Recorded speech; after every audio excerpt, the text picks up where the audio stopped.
Hey everyone, I am Trish. Today we're going to be talking about the concept of having it all. Have you ever had anyone tell you that you can have it all? But is it really true? Today I would really like to dig deep and be really raw with all of you about my own challenges, how I see this whole concept of possibly having it all, and how it's actually really a flawed concept.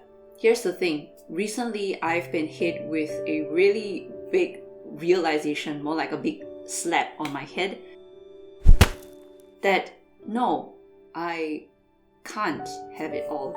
And interestingly, I came across this article which was talking about this big CEO guy called Muhammad Al-Irian.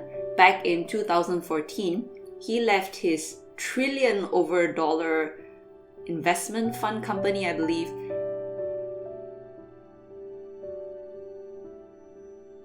He was doing very well there, but he left it because he wasn't being a good father to his daughter. His daughter wrote this list of 22 points of moments where he wasn't there for her, and that made him realize just how much he has failed as a father. And so he decided to leave his company to have more time with his 10-year-old daughter. Coming back to my realization of not being able to have it all, I do believe it's not a question about proper time management or being more productive. It's really nothing to do with that.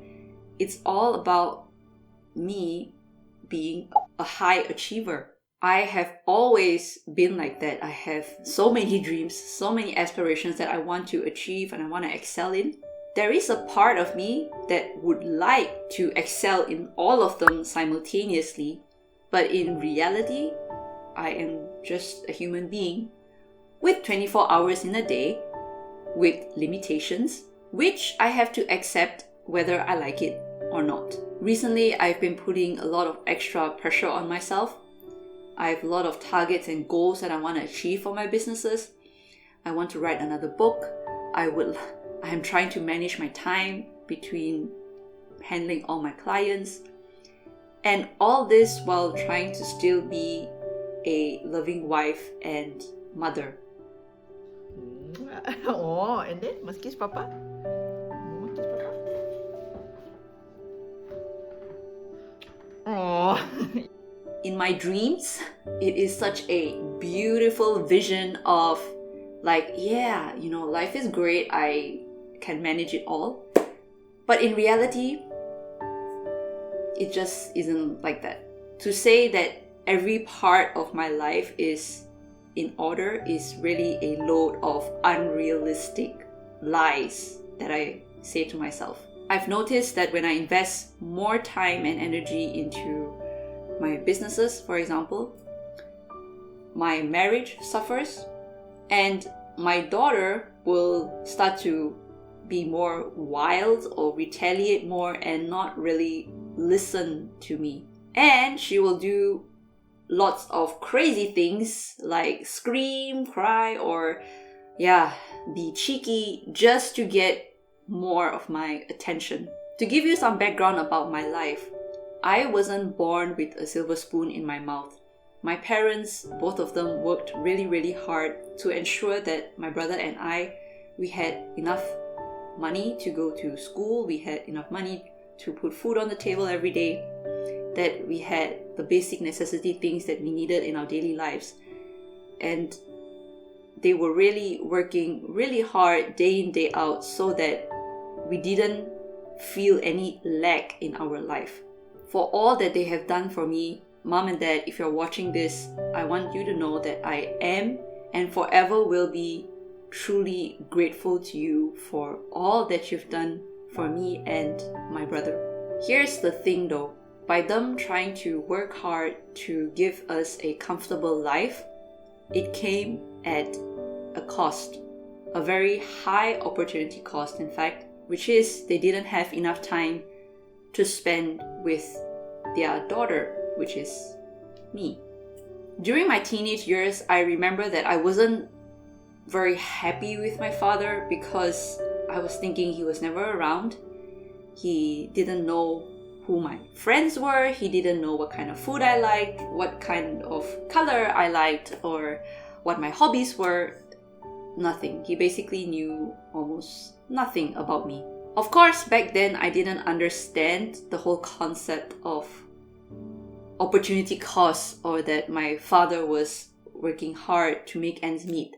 All I knew was that he wasn't around there for me, my mom, or my brother when we needed him the most. Fast forward into the future right now, I'm a businesswoman and a mom.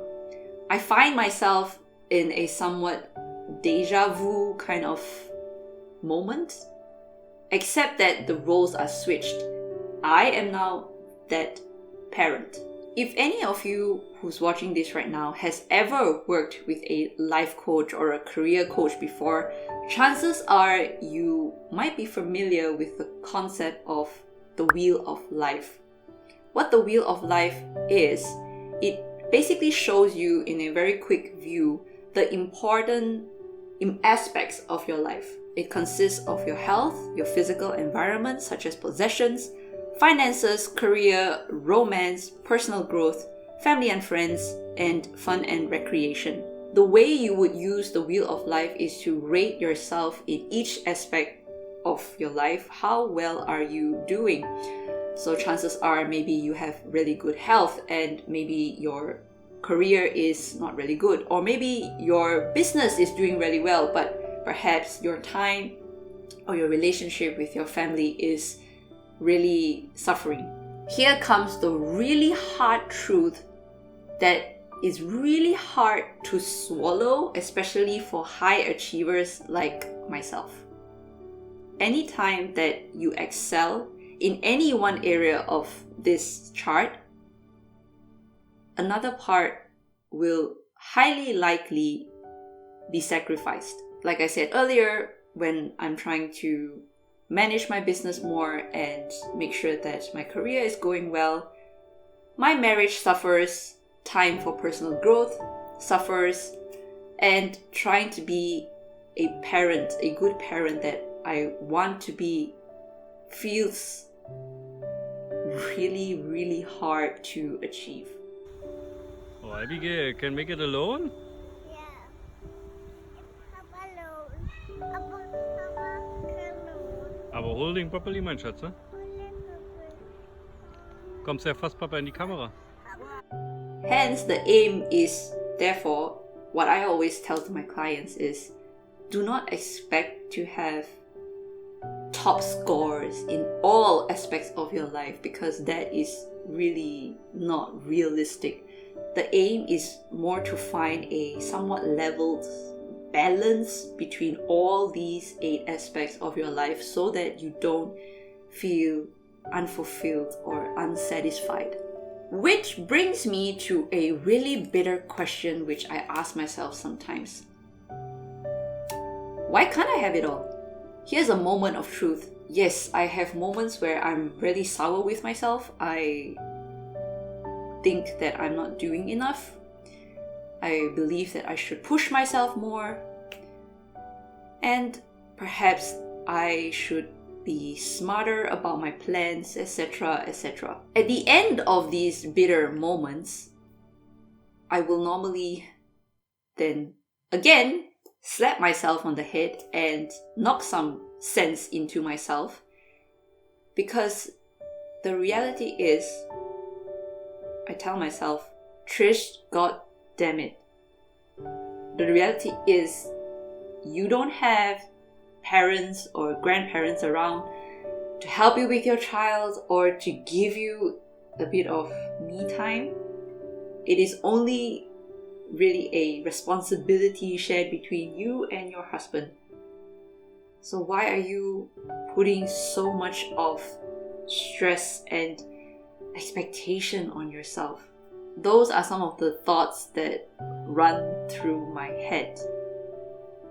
And then I will also ask myself, why is it that I want so much out of life? What made me into such a high achiever? the answer is, if you think about it, let's say I was born back in the day, like hundreds or thousands of years ago. And let's say my family was a family of fishermen. And if I was born into this family, chances are I will just think, okay, that's my life, that's my destiny, I'm just going to be a fisherwoman. Is that even a word? But okay. So I'm going to be a fisherwoman, and that is just my job, career, and just get married, take care of kids, and that's about it. Now, if you compare life back then and life now, thanks to the internet and social media, we are more connected, we are more aware of our opportunities, what is the possibilities out there in the world for us to experience, to have, and to enjoy. Though this may sound good, but with it also comes along some negative points, such as FOMO, fear of missing out, and the constant need to compare yourself with others syndrome. My dear friends, if you've watched up to now, and which thank you so much for bearing with me to hear me pour out my soul, if you do feel the way that I do, here are some key questions that I reflect on and ask myself to pull myself out of a dark hole and to regain some balance in my life. And I hope that these questions also helps you. Number 1, what really matters to me? Family, career, business, money, health?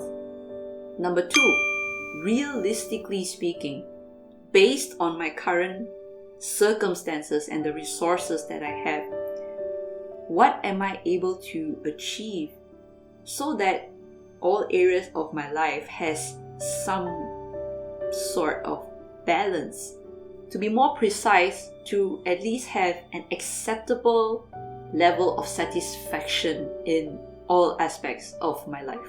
And lastly, what do I need to let go in order to rescue another aspect of my life? The last question especially is really a big one, because more often than not, when we feel that life is unfair or we are not fulfilled or we don't know what to do, it's not really that we don't know what to do versus we don't want to accept and admit that there is something in our lives we need to simply let go of.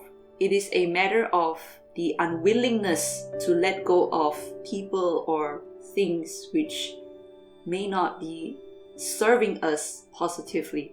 I have come to a realization and an acceptance to give up one of my businesses. Please understand that my businesses is actually, they really mean a lot to me. They're like babies to me because I built each and every one of them by myself from scratch, nurtured them, watched them grow. But like I said, I just do not have 8 hands, I don't have 72 hours in a day, and I only have 1 head. Gosh, that would be really weird, right? If I have a few heads and a few hands, but okay, never mind. So I cannot, impossible basically, to manage it all. Currently, I run 3 businesses and I intend to let go of 1.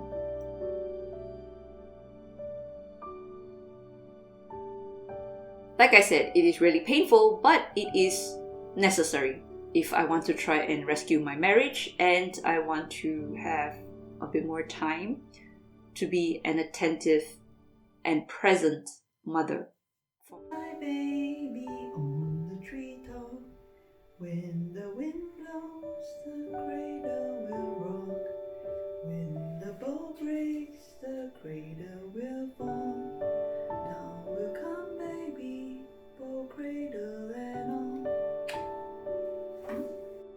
Moral of the story is, as much as it is beautiful to have dreams and goals and aspirations, it is equally important to know your limitations. Know that it is not that you are imperfect or you are not good enough or that you are flawed. It is simply the way that it is. And most of all, remind yourself, where does your priorities lie? Use that as your compass and shape your life around that. For me, my priority lies in my family. That much I know, and I will do all that I can to shape my life around it. So my dear friends, thank you so much for listening to me and my story. Let's end now today with a quote of the day. Learn to focus on what truly matters to you and build your life around that. Now I'd like to hear from you. Do you believe that you can have it all? I'd really like to hear your thoughts about this. Please let me know either in the comments below or over our website trishandco.com. And while I'm on my website, please don't forget to sign up for my Trish exclusive newsletter to receive not only a free ebook on how to build unshakable confidence, but also to receive empowering tips and freebies from myself that I don't share anywhere else. If you'd like to work with me for confidence, career, or business counseling, please do send an email to info@trishandco.com. Or alternatively, you can also click on the link below in the description to book a free 30-minute discovery session with me. And finally, I would like to give a shout out to my top 5 supporters for this week. Number 1, Angie Dai, Nena Lavon, Dan Voss, Amanda Tatko, and Ken J. Knight.